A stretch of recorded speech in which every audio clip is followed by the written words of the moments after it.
She fired a single dad for one day off in 9 years, then saw him dining with her billionaire father. Before we begin this incredible story, if you believe that good people deserve good things, go ahead and hit that like button right now. Subscribe to this channel and turn on notifications because we share stories like this every single week, stories that will move you, inspire you, and remind you that life has a way of delivering justice when you least expect it. Now settle in, get comfortable, and let me take you on a journey you will never forget. The alarm clock on Marcus Thompson's nightstand read 4:30 in the morning.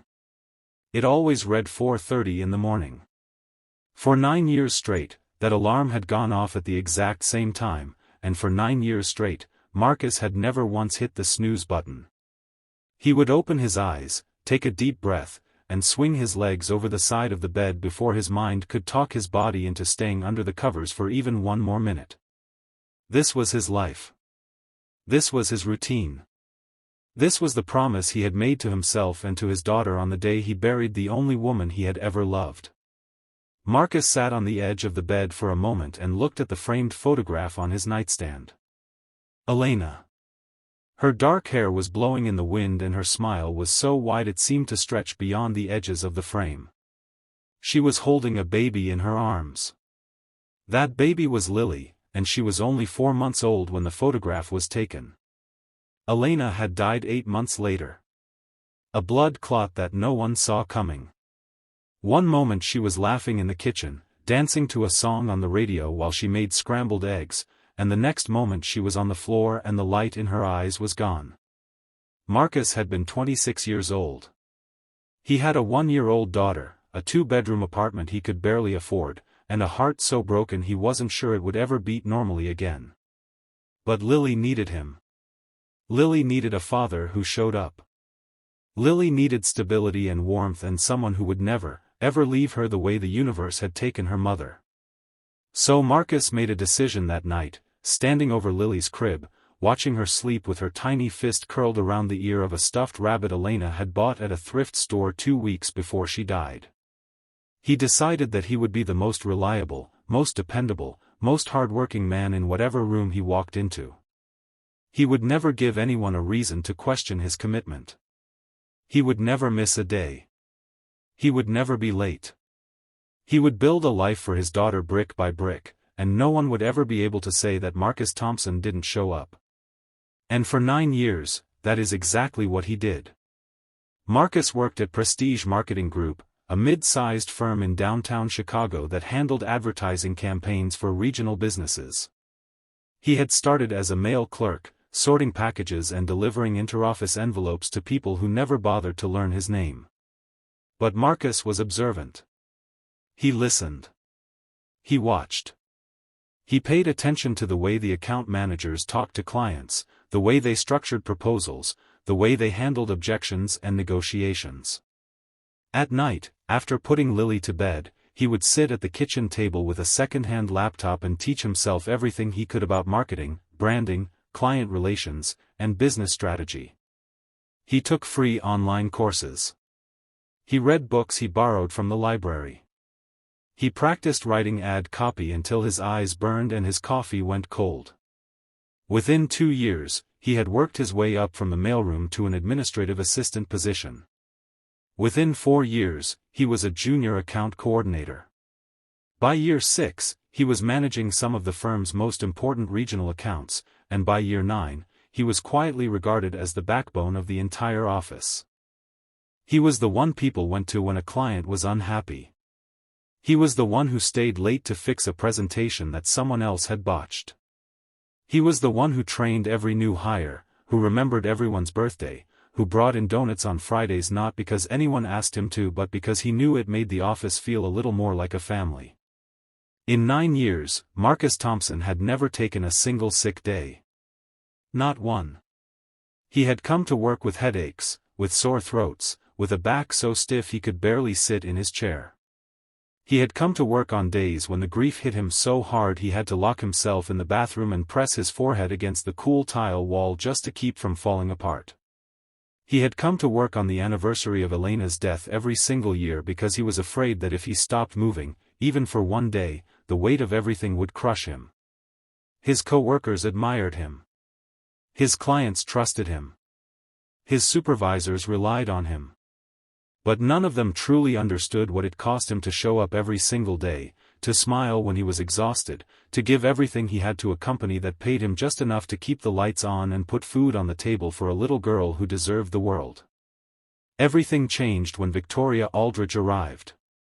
Victoria was appointed as the new regional director of Prestige Marketing Group on a cold Monday in January. She walked into the office like a winter storm, sharp and fast and leaving a chill in every room she entered. She was 34 years old, impeccably dressed, and carried herself with the kind of authority that made people straighten their posture just by being in her presence. She had an MBA from a top university. She had spent 5 years at a prestigious consulting firm in New York where she had earned a reputation for being ruthlessly efficient. She believed in systems, in metrics, in cold hard data. She believed that a company was only as strong as its weakest link, and she had zero tolerance for anything she perceived as weakness. On her first day, she called an all-hands meeting in the main conference room. The entire staff filed in nervously, clutching their coffee mugs like shields. Victoria stood at the front of the room with her arms crossed and her jaw set. "Let me be clear about something," she began, her voice cutting through the murmurs like a blade. "I'm not here to be your friend. I'm not here to hold your hand. I'm here because this branch has been underperforming for 2 consecutive quarters, and I have been brought in to fix it. That means changes. That means higher standards. And that means every single one of you needs to decide right now whether you're committed to this company or whether you're just taking up space." She paused and let the silence do its work. "Effective immediately, I am implementing a strict attendance policy. No unscheduled absences. None. If you are on the schedule, you are expected to be here. If you have a problem with that, there are plenty of other companies that will tolerate mediocrity. This is not one of them." Marcus sat in the back of the room and listened. He wasn't worried. Attendance had never been an issue for him. He had the best record in the entire company. 9 years. 0 absences. He figured that if anyone was safe under this new regime, it was him. But there was something about the way Victoria spoke that unsettled him. It wasn't just confidence. It was contempt. She looked at the staff the way someone might look at furniture that needed to be rearranged, objects to be managed rather than people to be led. Over the next few weeks, Victoria made her presence felt. She restructured departments, eliminated positions she deemed redundant, and implemented a surveillance system that tracked how long employees spent away from their desks. Bathroom breaks were monitored. Lunch times were timed. Even casual conversation in the hallways was discouraged. The office that had once felt warm and collaborative began to feel cold and fearful. People stopped making eye contact in the break room. They whispered instead of talking. They watched the clock not because they wanted to leave but because they were terrified of being 1 minute late returning from lunch. Marcus kept his head down and did his work. He adapted. He always adapted. That was what survivors did. But he noticed that Victoria had a particular way of looking at him, a narrowing of the eyes, a slight tilt of the head, as if she was trying to figure out why everyone seemed to respect him so much. She never complimented his work. She never acknowledged his track record. When his name came up in meetings, she would nod dismissively and move on. He told himself it didn't matter. He told himself that the work spoke for itself. He told himself that all he needed to do was keep showing up, keep delivering, keep being the reliable, unshakable Marcus Thompson that everyone knew him to be.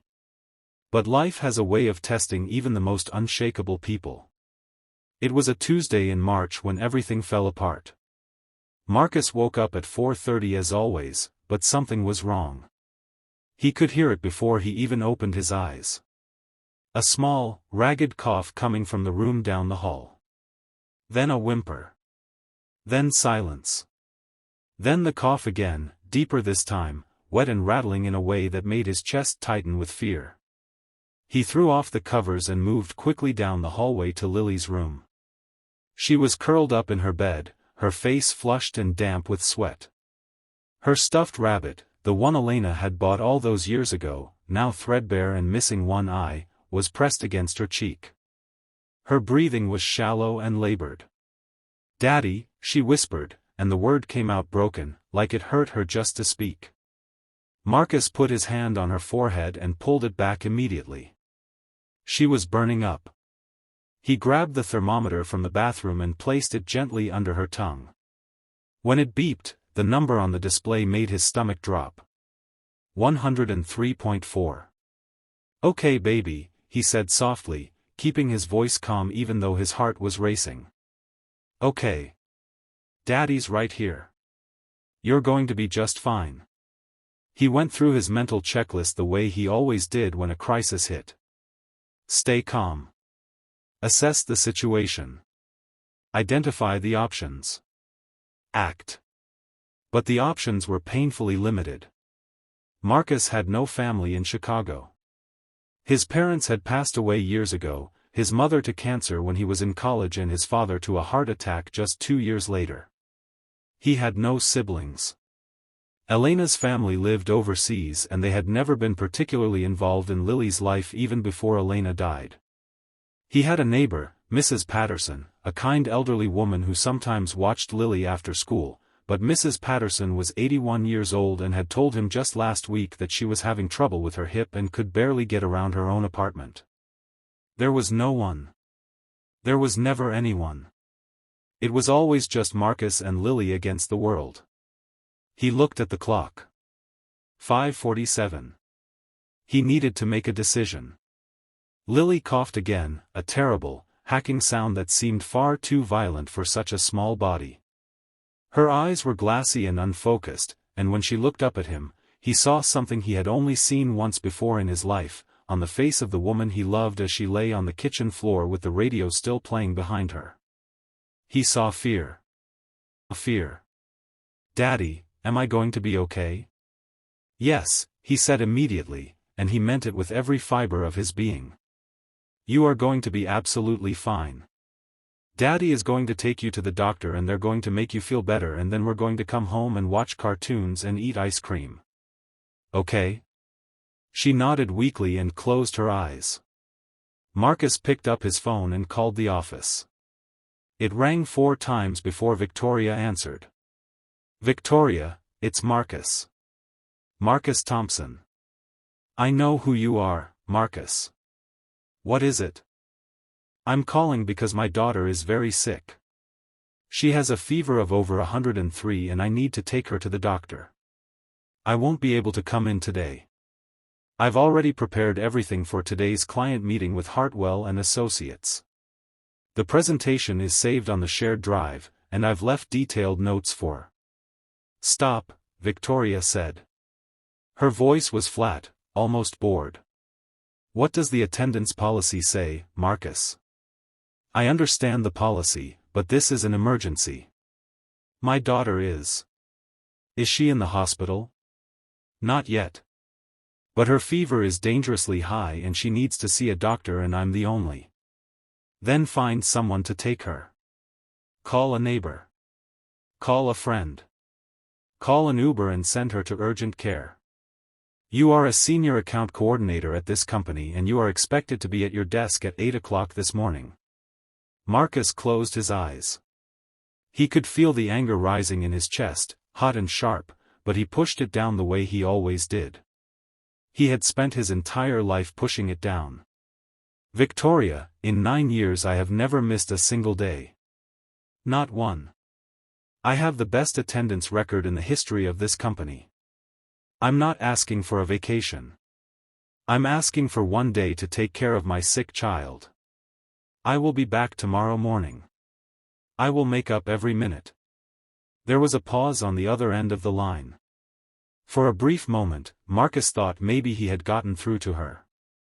Maybe somewhere beneath that armor of corporate efficiency, there was a human being who understood what it meant to be a parent, to be the only thing standing between a frightened child and the cold indifference of the world. "Marcus," Victoria said, and her voice was colder than he had ever heard it. If you do not come in today, do not bother coming in at all. That is not a suggestion. That is a decision. Make your choice. He looked at Lily. She had pulled the blanket up to her chin and was shivering even though her skin was on fire. The stuffed rabbit was tucked under her arm. Elena's rabbit. The last thing her mother's hands had ever touched in a store, running her fingers over the soft fabric and saying, "This one. This is the one for our girl." Marcus didn't hesitate. "Then I guess this is goodbye," he said quietly. He hung up the phone, scooped Lily into his arms, wrapped her in a blanket, and carried her to the car. Now let me pause here for a moment. If this story is already hitting you in the chest, if you already feel something for Marcus and Lily, I need you to do me a favor. Hit that like button. Not for me. For every single parent out there who has ever had to make an impossible choice between their job and their child. Hit that like button for every person who has ever been punished for doing the right thing. And if you haven't already, subscribe to this channel because this story is far from over, and what happens next is going to take your breath away. Victoria hung up the phone and felt nothing. Absolutely nothing. She set Marcus's employee file on her desk, opened it, and began the termination paperwork. She filled in the blanks with mechanical precision. Reason for termination: violation of attendance policy. Effective date: today. Severance: none. She didn't think about his 9 years of perfect attendance. She didn't think about the clients who adored him or the co-workers who relied on him. She didn't think about the little girl with the fever. She thought about the policy. The rule. The line in the sand that she had drawn on her very first day, the line that no one was allowed to cross. Because that was who Victoria Aldrich was.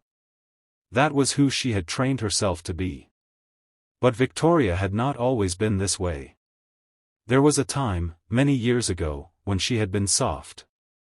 When she had been vulnerable. When she had been a little girl herself, standing in the doorway of her father's study, holding a crayon drawing of their family and waiting for him to look up from his work and notice her. Richard Aldrich was a billionaire. He had built his fortune in real estate and venture capital, buying up properties and companies with the quiet precision of a chess master. He was admired in boardrooms and feared in negotiations. He was on the covers of magazines and the guest lists of events that most people only read about. But he was never at the dinner table. Victoria grew up in a mansion that felt like a museum. The hallways were long and quiet. The rooms were filled with expensive things that no one was allowed to touch. Her mother, a former socialite who had married Richard for his money and stayed for the lifestyle, spent most of her time at charity galas and spa retreats, leaving Victoria in the care of a rotating cast of nannies who were kind but temporary. The only constant in Victoria's childhood was her father's absence. She remembered the birthday parties where his chair sat empty at the head of the table. She remembered the school plays where she would scan the audience looking for his face and find only strangers. She remembered the night she won the statewide spelling bee, standing on stage with the trophy clutched to her chest, and calling home to tell him, only to have his assistant answer and say that Mr. Aldrich was in a meeting and would return her call later. He never returned the call. By the time Victoria was 16, she had stopped trying to earn her father's love and started trying to earn his respect. She decided that if Richard Aldrich valued success above all else, then she would be the most successful person he had ever seen. She would climb higher, work harder, and achieve more than anyone around her. She would become so impressive that he would have no choice but to notice her. She graduated top of her class. She got into the best business school. She worked 90-hour weeks at the most competitive firms. She sacrificed friendships, relationships, and every soft, human part of herself in pursuit of a single goal: to walk into a room and see her father's eyes light up with pride. But it never happened. Richard remained distant, polite but detached, a man who wrote checks but never wrote letters, who funded her education but never attended her graduation. So Victoria hardened. She took the pain of that rejection and forged it into armor. She told herself that emotions were weaknesses. That compassion was inefficiency. That the only thing that mattered in this world was results. And now she was sitting in her office, having just fired a single father for taking care of his sick daughter, and she felt nothing. She told herself that was strength. She was wrong. Marcus took Lily to the urgent care clinic on Maple Street. The waiting room was crowded and the chairs were uncomfortable and the fluorescent lights buzzed overhead like angry insects. Lily sat on his lap with her head against his chest, too tired to even look at the television mounted on the wall that was playing cartoons with the sound off. When they finally saw the doctor, a kind woman with gray hair and gentle hands, the diagnosis was a severe ear infection complicated by the beginning stages of bronchitis. The doctor prescribed antibiotics and rest and told Marcus that Lily needed to stay home for at least 3 days. "Is there someone who can help you?" the doctor asked, noticing the shadows under his eyes. "I've got it," Marcus said with a smile that didn't quite reach his eyes. They drove home in silence. Marcus carried Lily inside, changed her into fresh pajamas, gave her the first dose of medicine, and tucked her into bed with the stuffed rabbit and a glass of water. Then he sat down at the kitchen table and put his head in his hands. It hit him all at once. The weight of it. The unfairness of it. 9 years. 9 years of sacrifice, of showing up no matter what, of giving everything he had to a company that had replaced him with a termination form before lunchtime. He thought about the bills that would come.